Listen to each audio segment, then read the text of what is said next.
Сәлеметсіздер ма, құрметті ханымдар, қалдарыңыз қалай? Сіздермен осындай көрпе тігетін боламыз. Неке асты жасыл потайной замогымен тігіп қойғанбыз. Замок көрінбейді. Неке потайной замок, мына вообще көрінбейді. Осы табақтарды қалай қондыру керек, қалай тігу керек, осыларды көрсетемін. Мына құрақтарды сіздер уже жаттап алған шығарсыздар.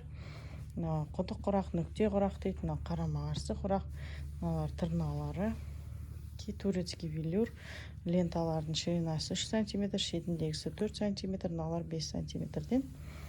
Қазір осы жайлы сіздерге видео түсіретін боламын. Видеоны соңына дейін көріңіздер. Түсінбеген сұрақтарыңыз болса, ұнаған жерлеріңіз болса, жазып кетерсіздер. Неке осындай екі түрлі құрақтан құрап алдық. Біріншесі құрап жатырмыз. Қазір осыны көреміз қанша болатын. Қазір бізде 35-33 болып тұр. Жағы 33, мына жағы 32 ма? 35 па? Ішінен өлшекші. Негізінде 40-та 40 қып алғанбыз. 35. И бұлайнан тоже 35-те 5 см бізде желініп кетті. Не үшін ол желінеді? Өйткені мынау шыт, обычный шыт мата, бұның өзі крахмалы бар, кішкене қатты болып тұрады. Бірақ сонда да сіздер астына неғұрлым қатты маталыңыздар. Сол кезде құрақтарыңызда әдемі тақтайдай болып тұрады. Мынаны біз бірінші жасап жатырмыз, сол үшін қандай құрақ қойса болады екен деп. Қазір сіздермен бірге эксперимент жасаймыз. Мен мына жерде матамды, міне 2,20-да 80 кесіп алдым. Мынандай шетіне осындай мата тіктім, кішкене өңін ашсын деп. Так, мынаның біз тура ортасын сызып шығамыз. Сол сызықтың бойымен бұлайнан қоямыз қырынан. Қазір қойып шығайық. Екеуін жедават етіп. Үшеу кететін сияқты, үшеу жетеді 2,20-ға. 2,20-80-ге үшеу кетеді. Так, мына жерде маған құдық құрақ ұнап тұр. Құдық құрақ әдемі түсетін сияқты маған қарағанда. Бірақ бұл да өзінше әдемі. Мынаны неше түрлі вариант түспен тіксеңіздер, мына астар мата бар ғой, сол матаның цветінен хотя бы 1-2 қосып жіберсеңіздер, бір-біріне үйлесімділігін алып тұрады. Неке осындай болды. Қазір енді бұны қалай мен істеймін? Мынаны отдельно тігіп алдым. Тоже мына матаның кішкене өңін ашып, бір-біріне сәйкес кесін деп. Мынаны бұлайнан қазір қайырамын ішіне қарай. Соң бәрін инемен түйреп аламын да, и мына шетінен тігіп шығам ақ жіппен. Негізінде мынаны тікпей-ақ, шетіндегі ақты тікпей-ақ, мына астындағы мата бар ғой, соның өзін бүйтіп істесеңіздер де болады. Бірақ маған онда істегім келмеді. Сол үшін мен мынамен істеймін. Былайына істеймін. И ол жаңағы мына матамызға да сәйкес кеп тұрады бір-біріне.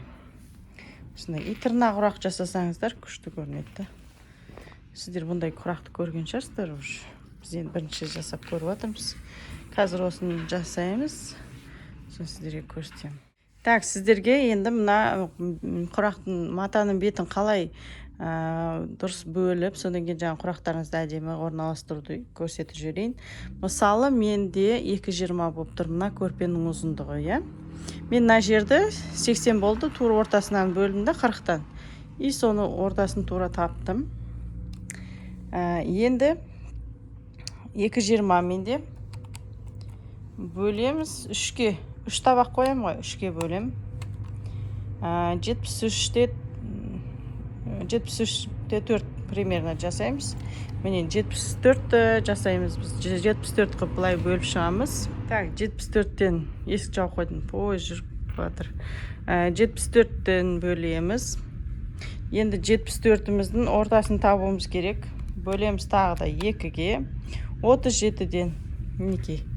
Мына 2-дің ортасы 37-ден. Мына ортасы. Енді біз бұл прям бір жерге қоймаймыз құрақты. Біз құрақ бұлай қою керек. Біз мына жерде де дұрыс тұру керек бізде. Енді ол үшін біз құрағымызға барамыз. құрақты біз қырынан қоямыз. Қаншалықты расстояние кетеді? 50. 50-ді мына жерге 50-ді бөлеміз тағы да. 50-ді тағы да 2-ге бөлеміз. И 25-тен 25 бұлай қарай, 25 бұлай қарай қоясыздар да. Сызасыздар да. Мынаны қоясыздар мінекей. Мына 25-ге келеді, мына 25-ге келеді. Сонда сіздің құрағыңыз мінекей мына жері түзу болды. Мына сызықтың бойымен тұр. Келесі құрағыңызды қоясыздар. Мінекей.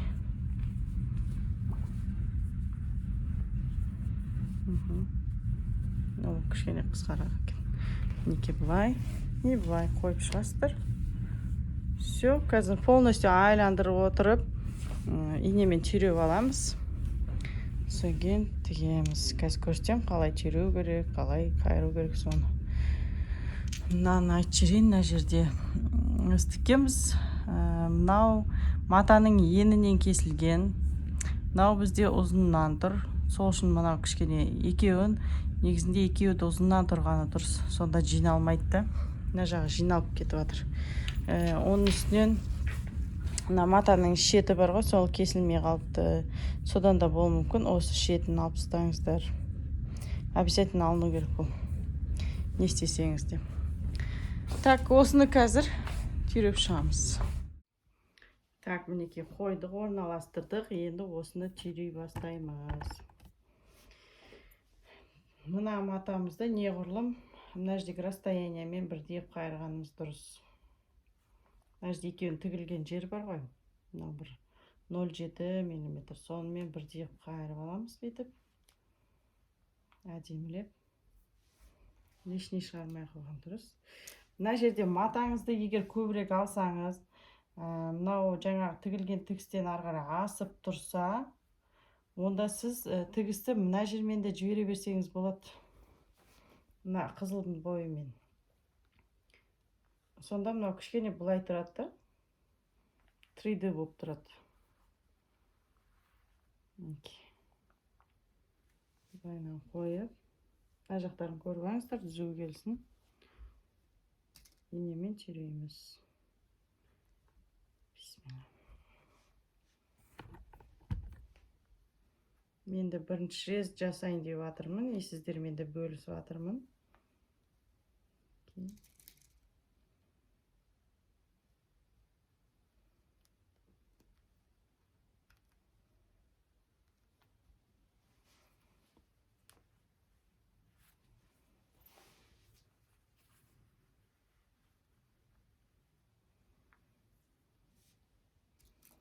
Бұрыштарын әдемі келтіресіздер. Мына мата екеуді қатты, ине өтуі қиын. Бұрыштарын әдемі бүктеп қойып алыңыздар.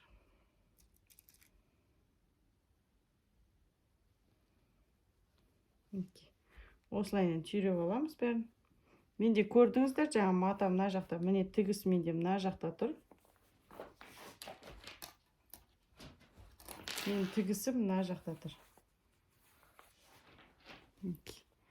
Мына жерде тұр. Сол үшін мен қайырған кезде мен тігісі мына жерде тұр. Асып тұр да. Сол үшін мен оны мына шетімен тігіп шығам, ішкі жағымен тігіп шығам. Қазір тікенен көрсетем. Мінекей достар, осылайынан түйреп қойдым. Екіншісін бұлай түйреп қойдым. Мынау кішкене бір жалаңаш тұрған сияқты болып тұрды.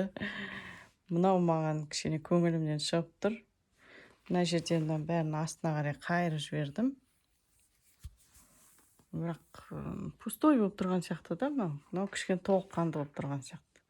Сіздерге қайсысын айтты, мынау ортасындағы шеті көрініп тұрғаны дұрыс па, или көрінбей тұрғаны дұрыс па? Қайсысы? Мынау енді қазір қоңырға екеуі түсіп келмеген үшін, мне кажется, осы дұрыс сияқты да. Мына жерден мынау қоңыр болып жатса, бір-біріне сәйкес келіп жатса, сол кезде, наверное, жарасатын еді ландай вариант. Мынау кішкене мынау дұрыс сияқты маған. Сіздерге қайсы дұрыс болады? Мінекей бәрін түйреп шықтым. Берсакас тігіп шығамын. кішкене мына ненің үстімен жүрем. Өйткені ар жағында тігістен менің матам примерно мына жақта асып тұр. Сол үшін мен мына ақтың үстімен ақ жіппен тігіп шығамын. Маған осы вариант ұнады. Осыны жасадым. Так, қыздар, мінекей мына шетімен тігіп келе жатырмын мен. Екен сыртында лишний болып шығып тұрады. Қазір көрсетемін қалай тігіп жатқанымды. Көріп тұр деген ойдам. Так, мынаны астындағы матасын ары қарай қайырып, мына жаққа қарай шар жүресіздер. Мынаны көбірек аласыздар. Мына лентам менде 3 сантиметр, е. Мынаны 4 сантиметр солай көбірек аласыздар. Шетімен тігіп шығамыз.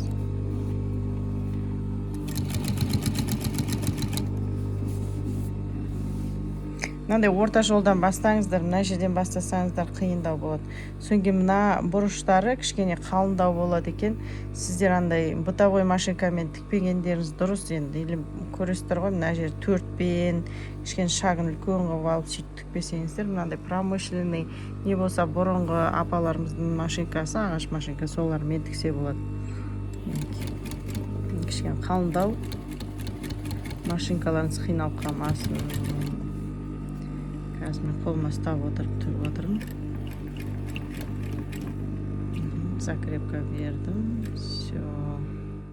Қыздар, мына шетіне мынандай ақ лента тігеміз ғой, соны бір жағы жиналып қалған болатын, соны мен тігейін десем.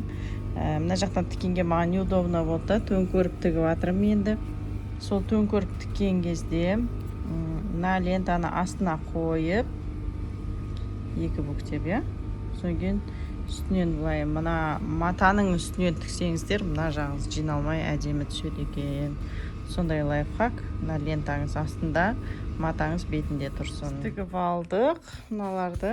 Енді бұны арт жағынан алып, тердімалі түктеп алыңыздар. Мына тігістер әдемі жатады сонда.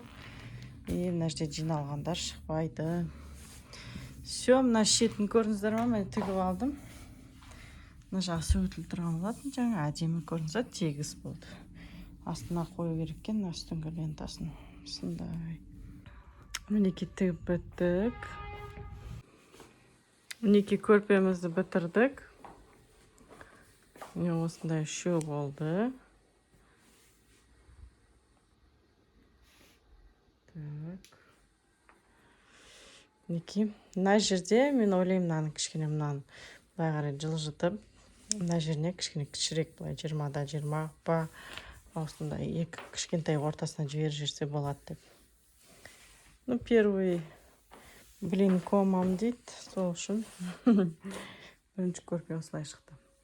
Так, мына жағына енді потайной замок тігеміз қазір. Міне астарлап қойдық, асты бамбук, жасыл, бацит болсын, кішкене болсын көрпе өз бір-біріне жақын болсын деп астын жасыл қылдық. Потайной замок тігем, егер керек болса, потайной замок тігуін үйрет десеңіз, үйретіп көрсетейін, видеоға жазып кетіңіз астына. Осы қазір мақтасын саламыз ішіне.